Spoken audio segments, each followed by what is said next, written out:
very impressive. It's very different than what I do. But last night was especially powerful for me to see. I spent a lot of time with JCCs, YMCAs, a couple of nonprofit organizations, and it's filled with people connected by a mission.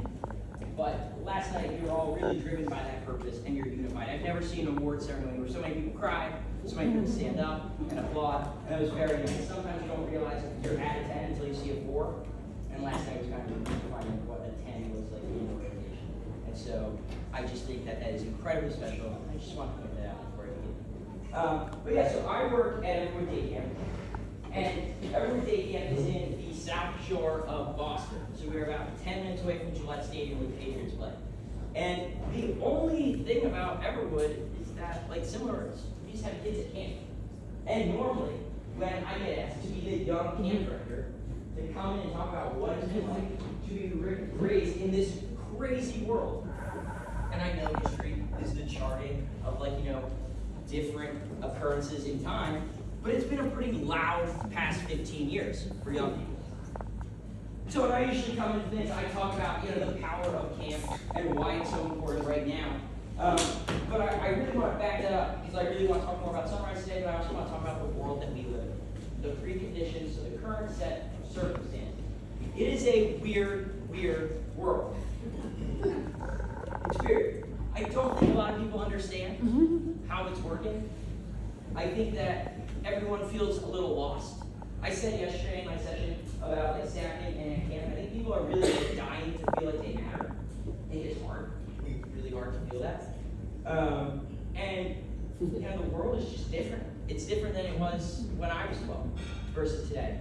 And we are in this really connected and safe environment, and yet the hard truth of it is that we are also in the most anxious, loneliness, and fragile era in human history. Now, sometimes it comes out as people are developmentally delayed, which is true. But what really happened is we gave kids phones, and then they got addicted to them. Which is why, if you ever talk to me about recruiting staff, we advertise on phones. But what has come from that is people are sad, people are hopeless, and people don't socialize. People don't socialize at all. It's plummeting. There are many statistics, particularly around young men, about how they do not have a friend. As a young man myself, who knows a lot of people, true. It's very true. It's hard. People don't know how to talk to each other anymore. So this most connected generation is the loneliest generation. And something is deeply broken. And the kicker is that the people meant to carry the weight for young folks are running on empty as well. Parents are lonely, they're tired, they are constantly doubting what they do, they are Googling how to parent, they are trusting mommy podcasts from random strangers on what to do when their kid freaks out in Target. Right? This is the world. Teachers are burned out. Fair. I work with a lot of upset teachers. They're 24. 2 years in, they're done. Right? Fair. And coaches are retiring. They don't want to handle the pressure anymore. They're over it. Right?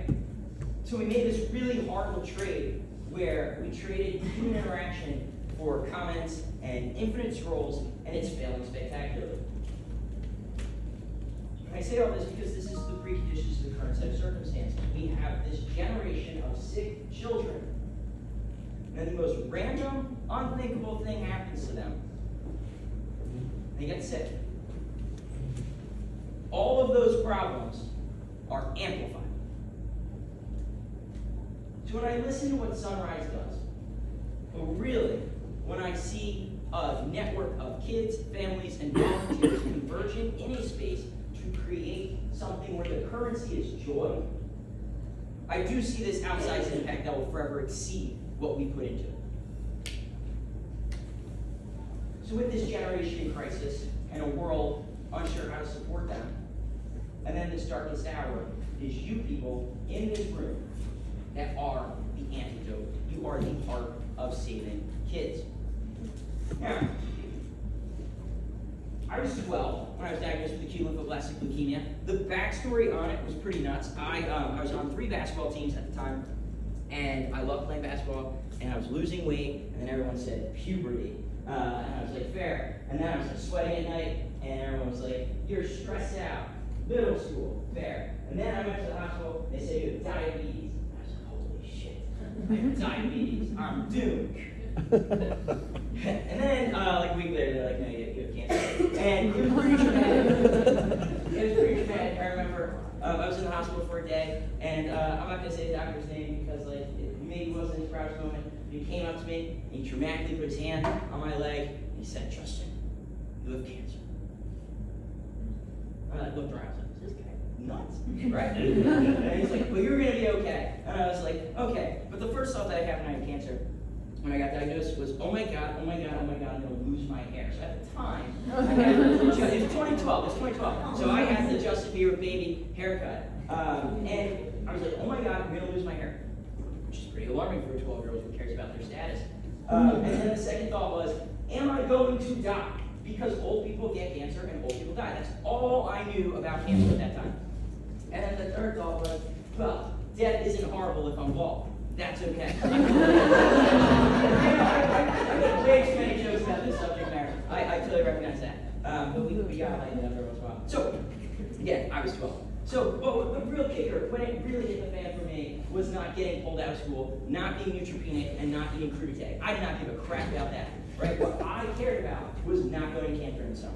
I had grown up at camp, but then I had just experienced overnight camp for the first time. For 2 summers. First summer I hated it. I was like, why the hell are you kicking me out to New Hampshire for 7 days? Second summer, I would die here. Right? I want to be buried in the lake. This is the greatest place in the world. And then that just got snatched. And so again, I started going to camp when I was 2, which is interesting when you're 2 going to camp. And I was a pretty happy kid. Like I enjoyed camp for what it was. I had a good time. But it was also interesting being raised in a household of camp directors. Both my parents run the Relay Day Camp, which is outside Philadelphia in the east suburbs of New Jersey, right across the bridge.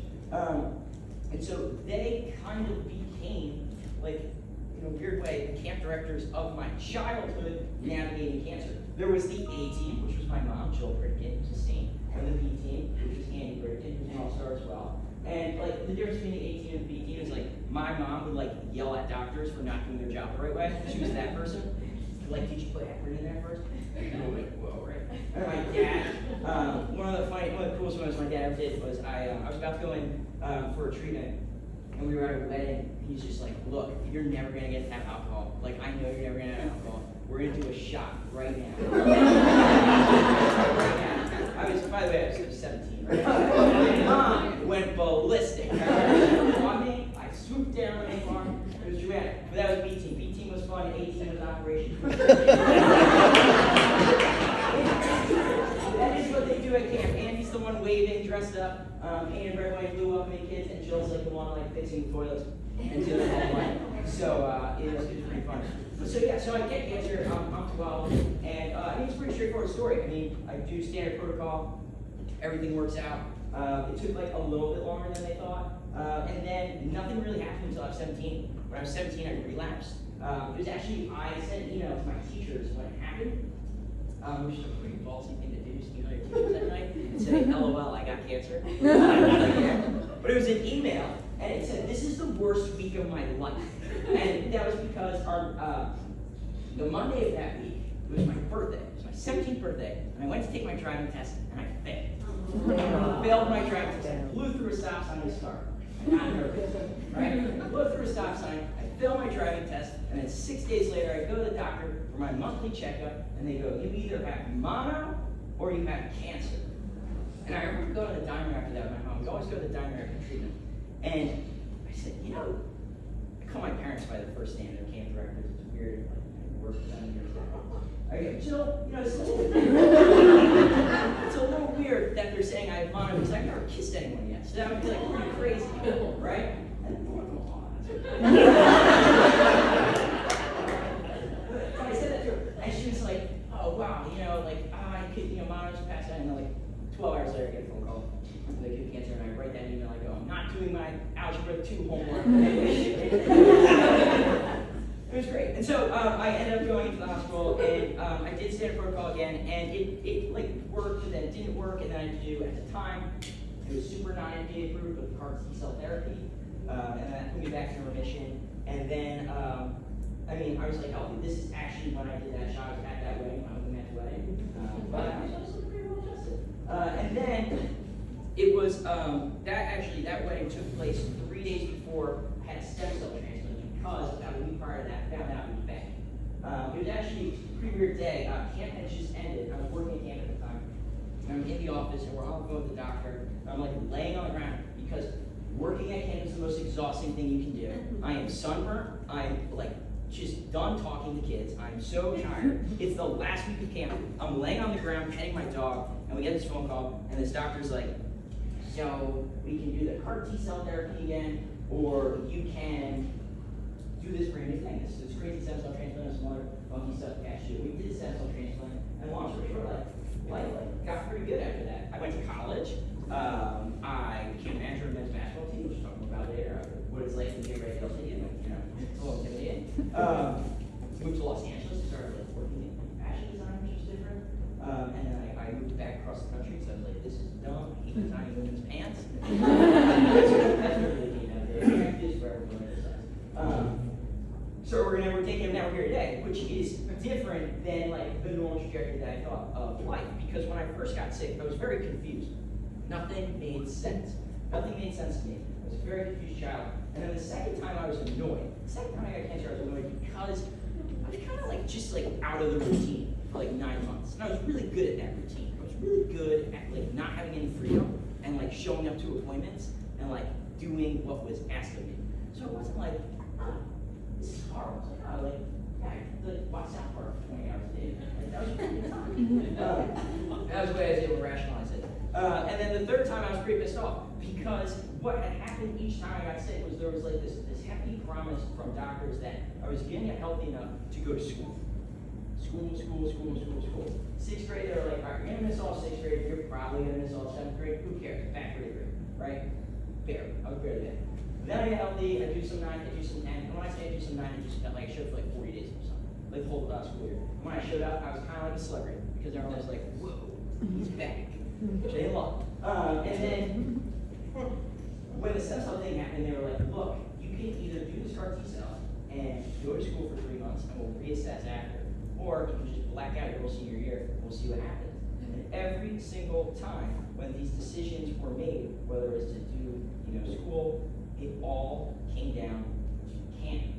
I did not care about going to school. I actually didn't care at all about going to school. School kind of sucked. When you do homebound tutoring your whole life, and then you go to a college classroom especially, and you have to listen to Aristotle for 90 minutes, you start losing your cool. You develop a weird form of ADD. And so I always neglected school for camp. It was always, how can I get back to camp the most? That first summer, I showed up 5 days. They were the 5 best days of camp for me. Obviously, it was the only time I was there. But I remember my mom was like, you're neutropenic, you can't eat any of the camp food. And you bet I ate so much camp food. I got sick. Right? I ate this barbecue Friday, hot dogs, I got sick. But that was what being a kid was all about. And when I was sick, it's so funny to look at these photos. I was pulling them off Facebook the last few days. Man, that moon face, it never gets old. But I was there and I was having a fun time because at camp I was holding on to normal. It was like the only thing that made sense. It was the only static thing in my life. But I was there as a kid. There was no baggage. I didn't walk in with, this is Justin, he has cancer. Now, I was very fortunate enough to have parents that ran the camp that made accommodations possible. Recognize that. And I was able to just be myself, even though everyone knew. And what it really came to a head was, it was during my senior year of high school, during that stem cell transplant, where I was going through some GDHD ex post facto, and at that time I was using like a whiteboard with numerical code to make messages clear. Like 1 was like bathroom, like 2 was like drink. And someone came in and they were like, oh, Justin, you're doing okay, but I was wondering, have you written like a last will and testament? And I was like, well, that's a crazy question. And when you're 17 in the hospital, and they ask you that question, like, I don't know, I think they dealt with a lot of 17-year-olds. So they gave me this, it was a packet. And the first question, I don't remember the rest of it, because I answered the first question, I was like, this is stupid. Was, when I can't play with my toys anymore, I want blank. I was like, oh my God. Right? And the interesting thing to me, in like the back of my head, was at camp, there's this thing called color, where the camp gets divided, right? And I was like, I'm going to be 18 this summer. I'm going to be a general in color. I'm going to write a parody song and have to teach 350 kids. This is what I care about. And that was kind of what my focus was on, right? And then in 6 months, that's what I was focused on. It completely left the back of my head, right? This opportunity, my biggest worry now was like writing parody songs to Old Town Road and teaching the kids that. That's what it was. It was a different time. It was a different problem set. And because getting sick is random, and it's like the most weirdly like isolating thing, but also like it's a horrible thing to just like single someone out for. It sucks. It's not what we want to be singled out for. And there isn't really like a playbook for how we navigate that. And what strikes me the most about all the offerings that Sunrise has is you're really just writing it for them, which is so crucial in an age of people with no idea how to just parent, but also how to live as a kid. And you provide that opportunity for them. You provide this lifeline of sorts to people, whether it's in person or virtual programs. Like when I was 13, I was a pretty fun kid. Like I wasn't like, I don't want to do anything, but I couldn't text anyone to hang out. I had no ANC. My hemoglobin was low. I was getting like cytarabine shots every other day at the house. We weren't inviting people over, right? And then when I got sick in like right when it happened, 6th grade boys, I think they still suck at communicating, but I did not like text all of my friends I played basketball with and said, hey, Owen, this really sucks, but I hate to tell it. I just didn't say a word. And they also didn't say a word, which is fair, because I don't know a 12-year-old who knows how to respond to that situation. And I don't think that parents necessarily know how to coach a 12-year-old through that situation, and it's hard. So we just didn't talk. I remember on the 3rd day, after I had been diagnosed, 2 of my basketball friends showed up, and they were like, blown away that I had hair. They were like, what? Like, I thought you were shriveled up and dead. I said, me too. And what was interesting, I was so thankful, I'm so thankful, especially now looking back on it. I had an amazing network of support in a small town in New Jersey that I was living in. And something interesting that one family did was they made this like kind of voodoo doll thing, which is like a little different. I don't know if this is as common as you hear these stories. So they made this doll of me, and this doll would get paraded to class. Oh my God! Yeah. When I show up and replace the doll, everyone knows who the hell I am. And it was a little tough to navigate. But they made a video of a day in the life of each other. I'm trying, and it was great. Because I was confused, and all I was really hearing during those, recordings of that video or those photos or anything, was the world was just telling me I was very brave and I was very strong. I was so brave and I was so strong. And yeah, sure. I was kind of whatever. I was really good at playing dead fish. That was like a real compliment I got from doctors. I would not move. Needle came out, frozen.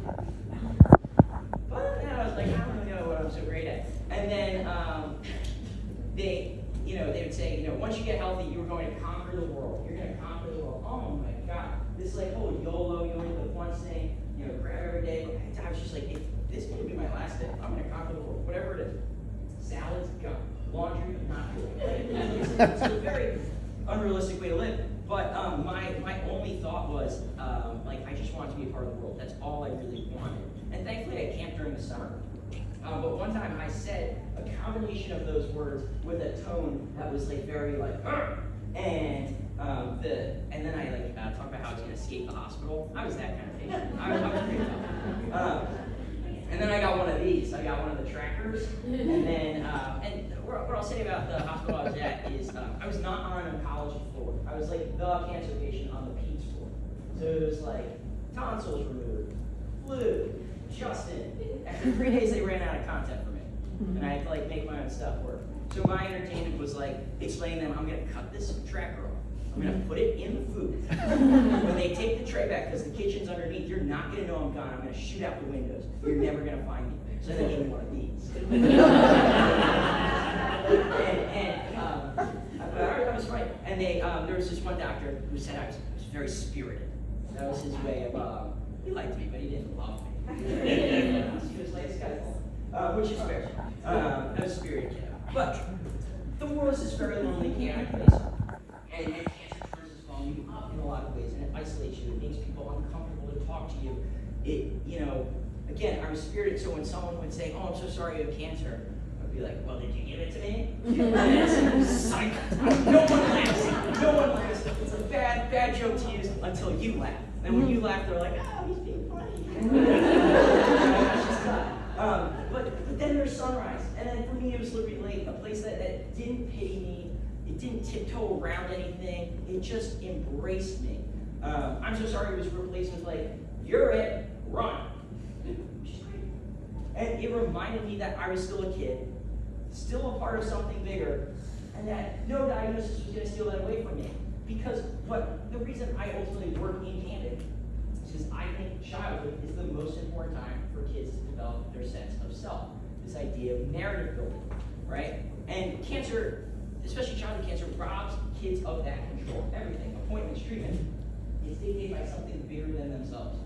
And the way that we train staff at Everwood about it is we like to think of kids' brain as a sponge. When they experience something new for the first time, they are going to absorb it, right? And so the example I always like to give is like my first date. I can tell you exactly what I did for the first date I ever went on my life. We went to the movies. We saw Now You See Me Too.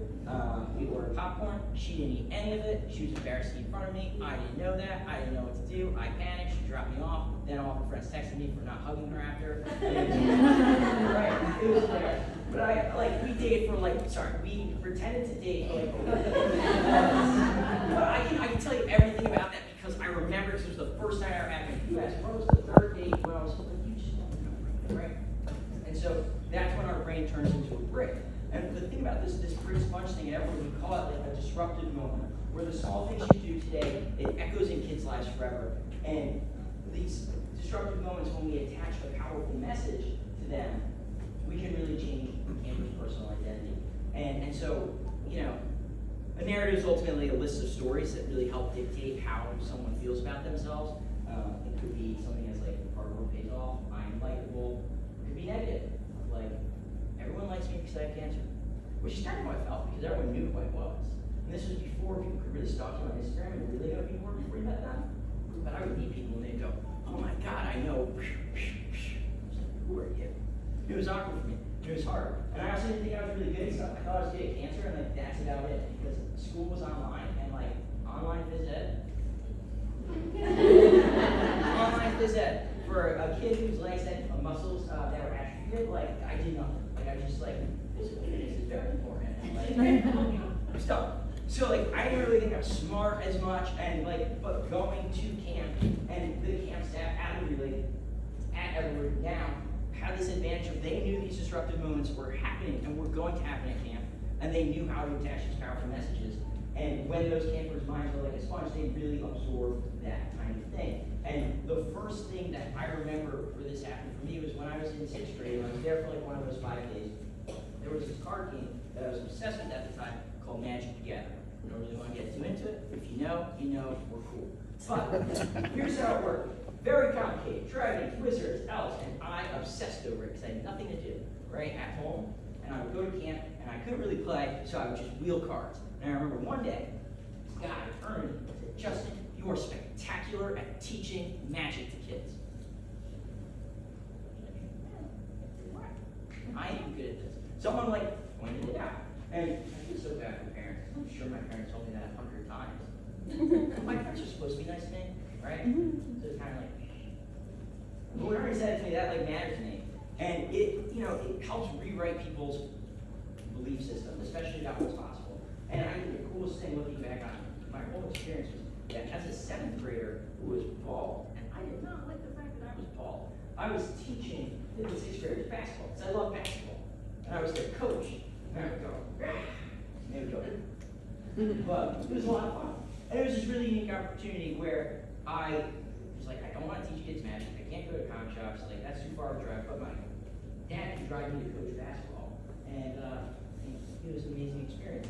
And so, again, being on that St. Peter's Oncology floor, those and not having it on college floor, especially, it was a little awkward for people to like talk to me the right way. People don't really know how to handle a sassy 12-year-old with cancer, especially after 3 days. And one of the first moments that I remember someone actually like saying something real to me in like a thoughtful way was it was around Christmas, and a cop came in dressed as Santa. And he had Axe body spray to give his kid, which is a crazy gift. I swear to God, it's a whole kit of Axe. So never expired. So comes in, and I remember I just got my driving test, and my mom was like, "You know, we can't retake the test until March because we're not going to be out or anywhere." So, what advice do you give?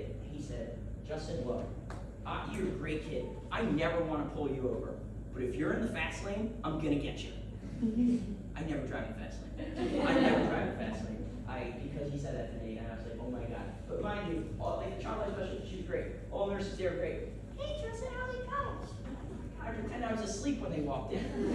I put a pillow over my face, and I pretend I was sleeping. I could face snore. My mom would do this, and that meant pretend to be dead. Like, false. Because I was like, I don't want to talk to these people. And then, like, going into this, like a weird thing for me as well is like working at camp during that summer.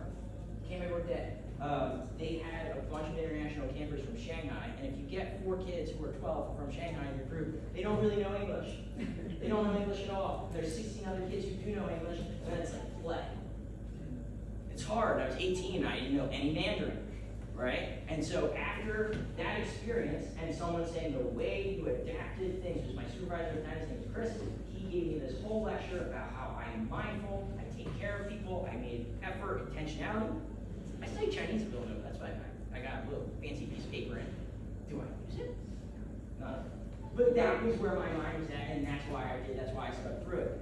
And it's all because of that. And the truth is there's not a surplus of places where kids can just be kids, especially sick kids can just be kids. And, you know, the world, the corporate monster that, you know, exists out there, these companies profit off of our comfort and our inability to connect.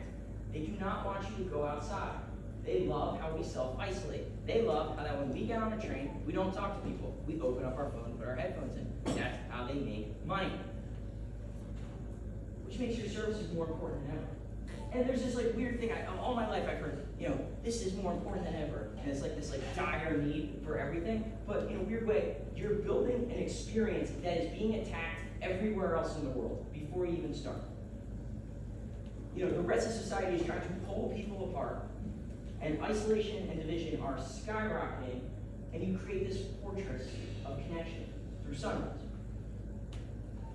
And every day you show up, you're literally changing a child's life and the trajectory of it, because what do everyone want to talk about these days is mental health. It's mental health, it's mental wellness, it's psychological well-being. Whatever way you want to call it, we are spending billions trying to fix America's mental health crisis. It's costing us billions. But what actually works? Therapy's great. Therapy's great. I highly recommend therapy. And human connection works even better. A community based around play and joy and fun and friendship goes the distance. And this is what we have, unbeknownst to us, just by living in the world, has been systematically removed. And then we jump in, we're the enemy. And it's your bread and butter. And what was really impressive for me learning about Sunrise and watching Wheels Up and all these other different programs and just really listening last night and talking to others is you're doing this at scale and very effective. What scares me the most as someone who is still in touch with young, especially guys who went through some form of terminal illness, usually cancer, is that these are the news articles that I get Google alerts for. This is where like the intersectionality of everything comes to a screeching halt. But it makes sense, because we know that the world is sick, and then people get a different form of sickness. And the compounding of that can be deadly. It is proving to be deadly. These data articles are up to 2018. I don't think anything got better during 2020 or 2021. I think it just got worse. The ripple effect, the butterfly effect, whatever way you want to think about the work that you do, man, it's working. And when you change a child's experience, what I got from camp, you change their family's experience. Parents feel relief when Justin isn't moping around the house pissed off because he's sick and he can't play outside and his parents won't let him play any more Xbox, right?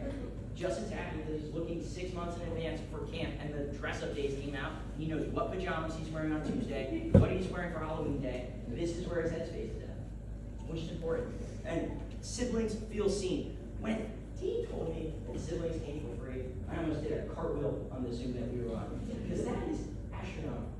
That is insanely special. I went to a 1-week camp for kids with cancer, and there was no siblings involved in it. And real talk, I did not like it. I did not like it. It was an overnight camp, and there was a lot of rules, which I don't love anyway. But there was a lot of rules, and it wasn't. Let's have fun and figure out who likes to play basketball or anything. It was like, you had this cancer, so you should meet this person. I was like, I don't want to talk about this. Oh, how's your new Christine? And it was just very lame. Like, I just didn't enjoy that experience. And seeing how you embrace these kids for where they are, where they're at, and what they want to become helps rally communities, which I think is the most crucial aspect of these day camps, being such epicenters of joy. And what I think is also impressive is that this joy and community, post-COVID in this 21st century, it doesn't require a physical location like it used to be. It's true, people are screen addicted. It's not my favorite thing about the world. And they know how to get instant gratification and happiness from using a screen. When I was 12, my best friends were YouTubers, because I had this weird parasocial relationship with them, where I'd watch their videos, I'd subscribe, and I'd watch everything. And I talked like them, I made jokes like them, I wanted friends like theirs, that was how I was, right? Doing what you do remotely with an actual person who gives a about this person for who they are, instead of Mr. Beast, it's beautiful. It's really impressive, and it makes me rethink what connection really means, but also shows how you are on the cutting edge and doing what others have not even wrapped their heads around yet. And I was not fortunate enough to have Sunrise. I was blessed to have parents who were able to drop the play to their strengths, create a space at their camp where I could thrive and be myself and make sure my childhood wasn't stolen. I recognize that. I am forever grateful and lucky to have been so fortunate for the outcome we get produced. And when I think about Sunrise all in all, and how I'll wrap up, is it's not about just changing kids, it's about changing families. And when you lift up a child, you lift up that entire family, and the ripple effect is immeasurable. A kid who laughs more, a parent who sleeps better, a sibling who feels less forgotten. This is about healing entire support systems. And what I lastly want to say is by giving them the world's best medicine, a chance at childhood, we need to show up for these kids in a world where growing up isn't just tough, it's a maze with the walls closing in. There's more pressure, there's less connection, more noise, less clarity. And if we don't step up, I sure as hell do not know who will. Thank you.